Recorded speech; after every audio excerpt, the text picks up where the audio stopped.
Comment suis-je devenu un homme de l'ombre? En 2016, j'ai été repéré par le renseignement français après avoir dénoncé l'accident du travail dont j'ai été victime dans le locaux du ministère du Travail en 2014.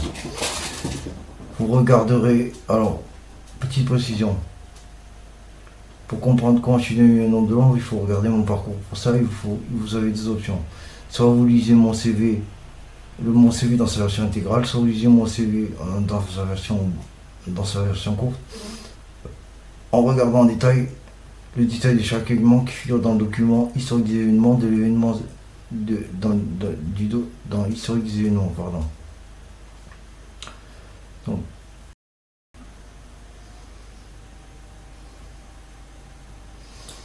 on va regarder, voilà.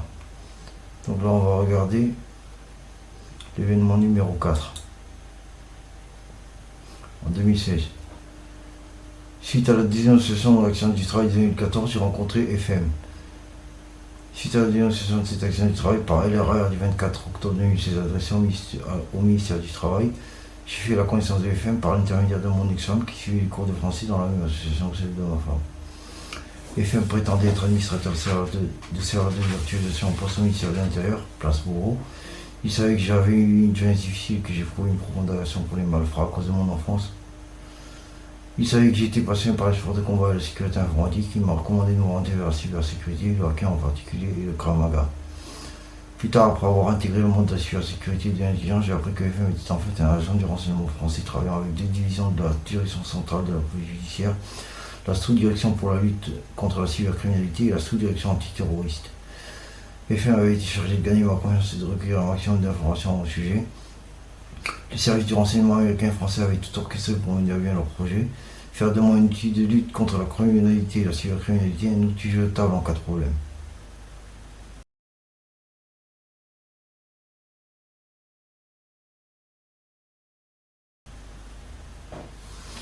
En 2018, j'ai intégré la communauté Intelligence Service, la communauté des services de l'intelligence, et la communauté OSSEC, Offensive Security, sécurité offensive, en m'inscrivant sur la plateforme d'hacking de MasterTW pour suivre la formation Cyber Warrior, alors que j'étais membre d'un club de Krav Maga des forces de l'ordre et soutien forces de l'ordre.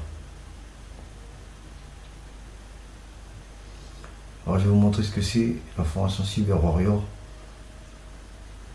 en vous montrant mon CV. Je vais vous montrer la version intégrale du CV, ce sera plus simple.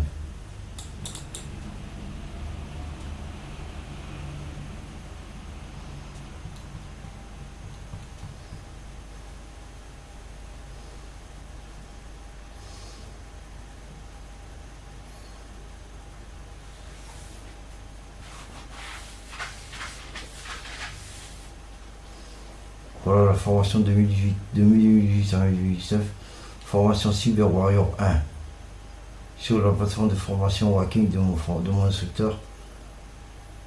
Le cours, en l'occurrence Certified White, consiste à préparer la certification Certified White Analyst Associate.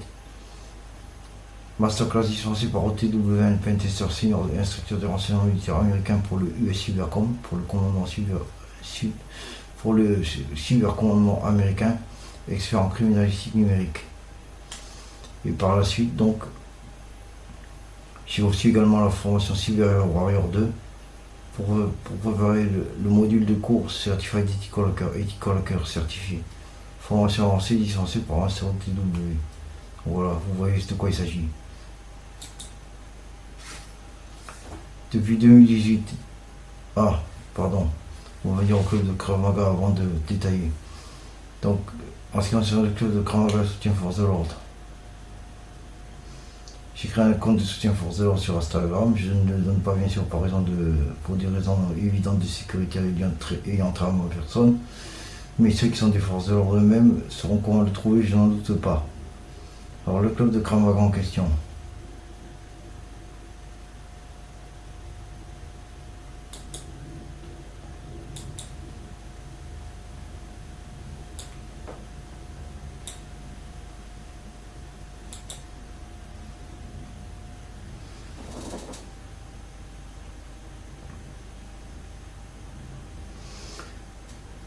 Alors le club de Krav Maga, c'était un club qui était encadré par Yehuda Avigdor. Je vais vous montrer qui est Yehuda Avigdor. Yehuda Avigdor, c'est lui. Yehuda Avigdor is one of the most highly ranked Krav Maga experts in the world. Un des plus hauts gradés en Krav Maga dans le monde. From his earliest year, il learned Krav Maga from his father. Depuis son plus jeune âge, il a appris le Krav Maga de son père. Yehuda Avigdor was the first Krav Maga black belt ever and the founder of the Krav Maga Israeli Association. Yehuda Avigdor a été la première ceinture de Krav Maga et le fondateur de l'association israélienne de Krav Maga. Yehuda Avigdor currently teach in Netanya, the birthplace of Krav Maga in Israel. Il enseigne à Netanya, le lieu où est né le Krav Maga en Israël. Alors, je vais vous montrer autre chose.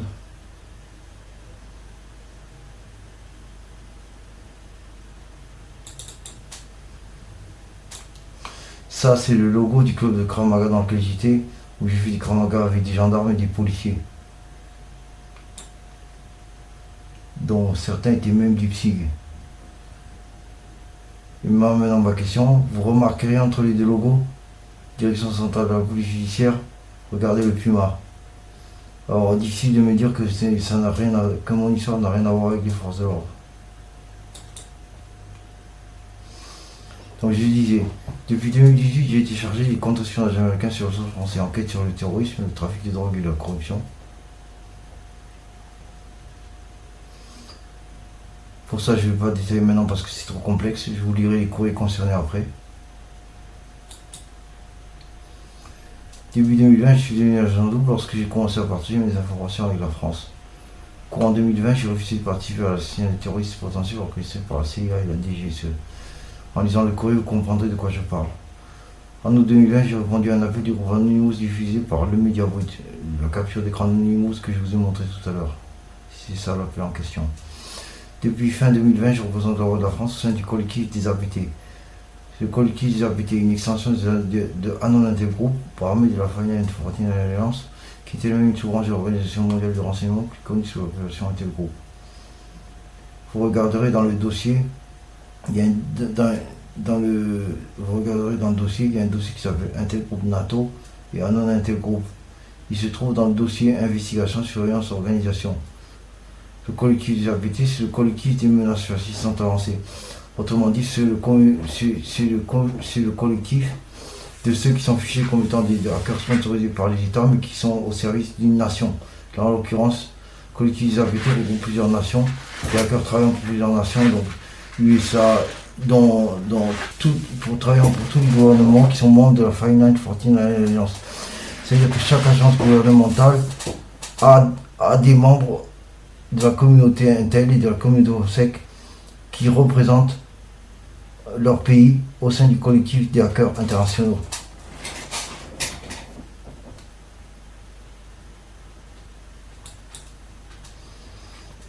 Comment suis-je devenu une menace pour l'ordre établi? La réponse se trouve dans le dossier, dans le courrier que j'ai adressé à Régine Alcool le 18 décembre 2024. En vrai, je suis dans le collimateur des sujets du gouvernement pour plusieurs raisons. Les sujets du gouvernement, donc, ce sont ceux qui soutiennent les policiers qui ont fait pression vers les syndicats de policiers. Les autres policiers sont eux. Les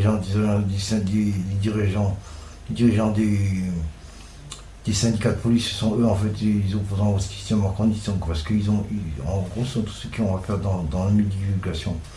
Donc ce sont ces messieurs-là. Ce sont également aussi ceux qui ont aidé à truquer mon dossier criminel et ceux qui ont monté tout ce qu'on montait en place. Et tous les politiques qui sont concernés, qui sont mouillés dans l'histoire. Donc en vrai, je suis dans le communautaire du gouvernement pour plusieurs raisons. J'ai dénoncé le fait que mon action du travail sur une dans le code du ministère du Travail en 2014 a été tout fait. Alors j'avais écrit à la secrétaire d'État de la Ligue Pécresse, Ségolène Neville. J'ai interpellé Mounir Majouli, l'ex-directeur de la Direction Générale Numérique sur X, lorsque j'ai découvert le sabotage de l'élection de 2017. J'ai révélé l'instrumentalisation de la menace terroriste et l'implication française dans les attentats du Burkina Faso et d'autres pays du continent africain.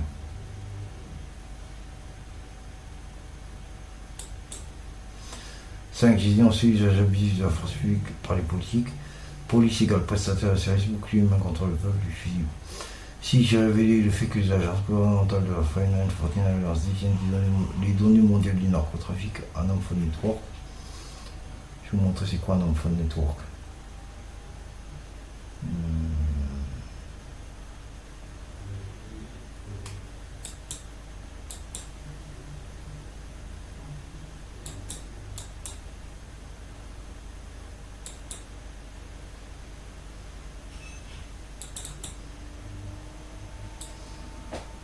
Voilà ce que c'est le réseau de téléphonie secrète ANOM. Je prendrai le temps de vous dire si vous n'êtes pas trop anglophone, ça va vous poser problème, mais sinon vous devez vous en sortir et comprendre. C'est très facile à comprendre. Autrement dit, on va dire que ANOM, c'est une application qui a été créée sur des téléphones Google Pixel pour servir de messagerie entre criminels qui sont du monde du narcotrafic. Et il se trouve qu'il a été créé par des développeurs qui travaillent pour une société qui est partenaire du FBI, en fait. Donc c'est la société ANOM qui exécute cette application du FBI. ANOM, c'est à la fois le nom de l'application et le nom de la société, qui tourne sous Arcanox, de la société Arcanix. Vous regarderez en détail, vous verrez de quoi je parle. Donc, j'ai révélé que les agences gouvernementales de la Finance Fortnite Alliance détiennent les données mondiales du narcotrafic, que la police est impuissante sur cette zone de zone contrôlée par les gros dealers qu'elles sont poursuivies par la Cour intergouvernementale ANOM, qui leur permet d'échapper aux poursuites pénales car le trafic de drogue est un pilier de l'économie mondiale. J'ai dénoncé l'utilisation de cette décision sur les réseaux échelons infraction à des fins criminelles, neutralisation des menaces, égale assassinat des ennemis d'État. C'est notre special good and values. Les dossiers sont pêche 415 et flexion de l'investigation surveillance PST 8.